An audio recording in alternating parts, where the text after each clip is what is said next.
వీడు నాకు వద్దంక. ఒకప్పుడు వీలైతే 4 మాటలన్నాడు, ఇప్పుడు అస్సలు మాట్లాడొద్దంటున్నాడు. ఒకప్పుడు సరదాగా మాట్లాడడానికి ఫోన్ చేసేవాడు, ఇప్పుడు తిట్టడానికి ఫోన్ చేస్తున్నాడు. ఒకప్పుడు నాలో ఏం నచ్చిందన్నాడో ఇప్పుడు అదే నచ్చట్లేదంటున్నాడు. అయినా సిద్ధు నన్ను తిట్టాడని వెళ్ళట్లేదు అంకుల్. ఇంతకు ముందు కూడా సిద్ధు నన్ను తిట్టేవాడు, అందులో ప్రేమ కనిపించేది. ఇప్పుడు అది లేదు.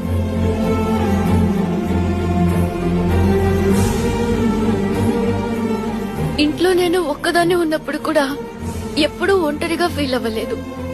కానీ ఇక్కడ నా చుట్టూ ఇంతమంది ఉన్నా ఒంటరిగా ఫీల్ అవుతున్నాను.